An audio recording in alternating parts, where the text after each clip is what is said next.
നമസ്കാരം. ചൂട് കൊണ്ട് വയ്യ, ഞാനത് തലയൊക്കെ ഇങ്ങനെ കെട്ടിയിരിക്കുന്നത്. ചൂട് കൊണ്ട് പെടലിയെല്ലാം വേർപ്പ് കുരു അങ്ങ് വേറും കുഞ്ഞിൻ്റെ മേലും ഒക്കെ. അത് നാട്ടിൽ വന്ന് ഭയങ്കര ചൂട്.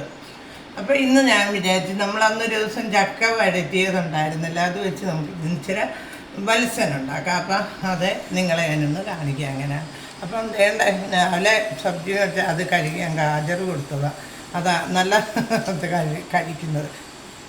എല്ലാവർക്കും നമസ്കാരം എന്ന് പറഞ്ഞു. എല്ലാവരും സുഖമായിട്ടിരിക്കുന്നു എന്ന് ചോദിച്ചു. ഓക്കേ, എന്നാൽ ശരി, ഞാൻ ബാക്കി ചെയ്യുന്നത് കാണിക്കും.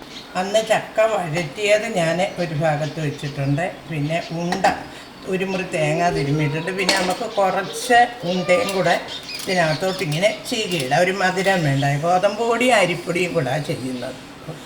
അപ്പം നമ്മൾ കുറച്ച് തേങ്ങ ഇട്ട് ഇതൊന്നിങ്ങനെ നമുക്കൊന്ന് വിരകിയെടുക്കാം.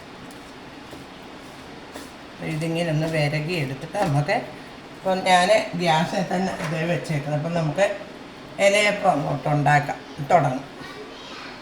ഇലയ്ക്ക് നമ്മളിന്ന് മൺചട്ടിക്കകത്താണ്. പുതിയ ഒരു ചട്ടി ഞങ്ങൾ ഒച്ചറയിൽ പോയപ്പം മേടിച്ചു. അതിനകത്തോട്ടാണ് ഞാനിത് മാവ് കഴിച്ച് വെച്ചേക്കുന്നത്, അരിമാവ്. അപ്പം അത് ഇതൊന്ന് പരത്താം. അരിപ്പൊടിയും ഗോതമ്പൊടിയും കൂടെ ഞാൻ ഉണ്ടാക്കും. എത്രയും തിന്നായിട്ട് ഇങ്ങനെ ഖനം കുറച്ച് പരത്തുന്നത്. ഞങ്ങൾ ഒരു ചായക്കടയിൽ കയറിയപ്പോൾ അവിടെ ഉണ്ടായിരുന്നത്. അപ്പം ഞങ്ങൾ ചോദിച്ചപ്പോൾ ഒരു ഇലയിടയ്ക്ക് വട്ടയിലക്കകത്താണ് ഉണ്ടാക്കുന്നത്. പക്ഷേ ഗോതമ്പൊടിയാന്ന് തോന്നുന്നു. ചക്കയൊന്നും വെച്ചല്ല, വെറും നോർമൽ. ഞങ്ങൾ ചോദിച്ചപ്പം അവർ പറഞ്ഞു ഒരെണ്ണത്തിന് 13 രൂപയാന്ന് പറഞ്ഞു. ഞങ്ങൾ മേടിച്ചായിരുന്നു. വലിയ ടേസ്റ്റൊന്നുമില്ല, എന്നാലും നമ്മൾ വീട്ടിലൊന്നും ഉണ്ടാക്കുന്ന പോലില്ല. അപ്പം ഞാനിച്ചിരി അതിൻ്റെ കൂടെ ഒരു ശകലം ചക്കയും കൂടെ വെക്കുന്നുണ്ട്. അപ്പം ചക്കയും കൂടെ ആകുമ്പോൾ അതിൻ്റെ ടേസ്റ്റ് ഇറങ്ങുമല്ലോ.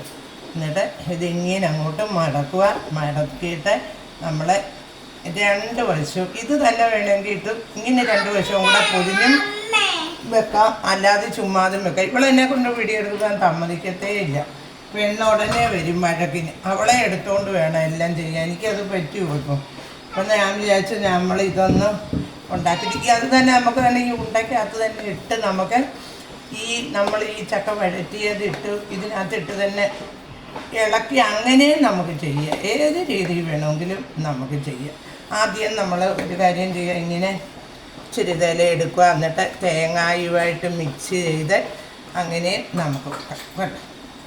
അങ്ങനെ ചെയ്യാം. അപ്പം ഞാൻ ഇതിപ്പം വഴറ്റിയതൊക്കെ ആയതുകൊണ്ട് അതിൻ്റെ ടേസ്റ്റ് കാണുകയാണ്, നല്ല ടേസ്റ്റാണ്. അപ്പം ഞാൻ വിചാരിച്ച് അങ്ങനെ ഉണ്ടാക്കാവുന്ന. ഇവിടെ രാമേട്ടനൊന്നും വലിയ ഇഷ്ടമല്ല. അവരൊക്കെ ഇഡ്ഡലിയും ദോശ അപ്പുറത്ത് കുടുംബമൊക്കെ ഉണ്ടാക്കിയത്. ഇതെനിക്ക് വേണ്ടി ഞാൻ ഉണ്ടാക്കി. കുഞ്ഞും ചിലപ്പോൾ ഒക്കെ തിന്നും. നമുക്കങ്ങനെ ഒന്നുണ്ടാക്കാൻ. അപ്പം ഞാൻ ബാക്കി ഇതെല്ലാം ഒന്ന് ഈ ചക്കയായിട്ട് ചക്ക വഴറ്റിയതും ഇതും കൂടെ തേങ്ങയും കൂടി ഇട്ട് മിക്സാക്കി നമുക്ക് ഇതെല്ലാം ഒന്ന് ഉണ്ടാക്കിയെടുക്കും. അപ്പം ഞാൻ ഒരെണ്ണം എന്ത് ചെയ്ത് ആദ്യം ചക്ക ഇങ്ങനെ മാവിനകത്തോട്ട് കുഴച്ചു. ഇനി നമുക്ക് അതിൻ്റെ മണ്ടയ്ക്ക് കുറച്ച് തേങ്ങായി ഇടുന്നു. അപ്പം ഏത് രീതിയിൽ വേണമെങ്കിലും നമ്മൾക്ക് ഉണ്ടാക്കാം.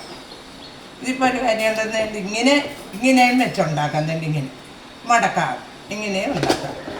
എന്നാലും ഞങ്ങൾ ഹരിപ്പാടൊക്കെ എവിടെയും ഉണ്ടാക്കുമ്പം ഇങ്ങനെ വക്കിങ്ങനെ മടക്കിയാണ് ഉണ്ടാക്കുന്നത്. പക്ഷേ കടയിലൊക്കെ ഓച്ചറിയുമ്പോൾ കടയിലൊക്കെ ഇരിക്കുന്നതുകൊണ്ട് വക്ക് മടക്കാതെ ഇതുപോലത്തെ ഇരിക്കുന്നത്. അപ്പം ഞാനിത് ബാക്കി എല്ലാം ഇങ്ങനെ തന്നെ ഒന്ന് ഉണ്ടാക്കി എടുത്തിട്ട് നിങ്ങളെ ഞാൻ കാണിക്കും. അപ്പം നമുക്ക് പഴയ രീതിയിൽ തന്നെ ഉണ്ടാക്കി നോക്കാം. നമ്മൾ ചെത്തി കുഴച്ച ചെടിയിൽ തന്നെ ശരിക്കുന്ന കഴിയില്ല. അതിനകത്ത് തന്നെ ഇച്ചിരി വെള്ളം വെച്ച് നമ്മൾ ഗ്യാസിൽ നിന്ന് കത്തിച്ചു. എന്നിട്ട് നമുക്ക് ഒരു കാര്യം ചെയ്യാം. ആദ്യം 2 ചിരട്ട വെക്കാം. അത് എടുത്ത് വെക്കണമല്ലോ. അത് കഴിഞ്ഞ് നമ്മൾ ഈ വാഴയുടെ ഇതെടുത്തില്ലേ, അത് തന്നെ മടക്കി നമുക്ക് ഇങ്ങനെ വെച്ചിട്ട് അതേലോട്ട് നമുക്ക് തൊണ്ടിൻ്റെ ഒരു ചിരട്ടയായാലും മതി. ഇതിപ്പം വെള്ളം കയറാതിരിക്കാൻ നമുക്ക് ഒരു തൊണ്ടിൻ്റെ ചിരട്ടയും കൂടെ എടുത്തുകൊണ്ട് വന്നിട്ട് അതും കൂടെ വെച്ച് ഒരു ചിരട്ടയും കൂടെ നമ്മളപ്പം 3 ചിരട്ടയും വെച്ച് നമ്മളിങ്ങനെ പഴയ കാലത്ത് ഇങ്ങനെയൊക്കെ ആയിരുന്നു ഉണ്ടാക്കുന്നത്. അപ്പം എന്നിട്ട് നമ്മൾ ഇതിലോട്ട് ഇങ്ങനെ തിരിച്ച് എല്ലാം അടുക്കി നമ്മുടെ ആവിക്ക് വേണം ഇത് വേവാൻ.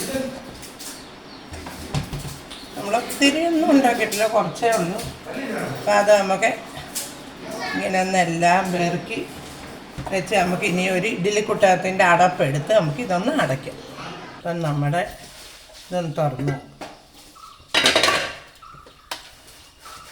ആവി ചെറുതായിട്ട് കയറുന്നുള്ളൂ, എന്ന് വെച്ചാൽ തീയുടെ ഇതുകൊണ്ടാണ്. നമുക്കൊരു കാര്യം ചെയ്യാം, വേറൊരു ഇപ്പുറത്തെ അടുപ്പിലോട്ട് കത്തിച്ച് വെക്കാം. ഇതിനകത്ത് തീ കുറവ്. ഈ ഒരടുപ്പ് തീ കൂടുതലുള്ളതിലോട്ട് കത്തിച്ചു. നല്ല പൊള്ളലുണ്ട്, അതിലോട്ട് പൊള്ളുന്നുണ്ട്. അപ്പം അങ്ങനെ നമ്മുടെ ചക്കയപ്പയെല്ലാം ഒരുവിധം റെഡി ആയിട്ടുണ്ട്. ഇനി നമുക്ക് ഇത് ഒന്നെടുത്ത് വെക്കണം. അപ്പോൾ എല്ലാവരും ഇങ്ങനെ ഒന്ന് ചക്കയപ്പം ഉണ്ടാക്കി നോക്കിയാൽ നല്ല അടിപൊളിയായിരിക്കും. എനിക്ക് ലൈക്കും കമൻറ്റ് സബ്സ്ക്രൈബും ഒക്കെ ചെയ്യുന്നത്. Okay, by.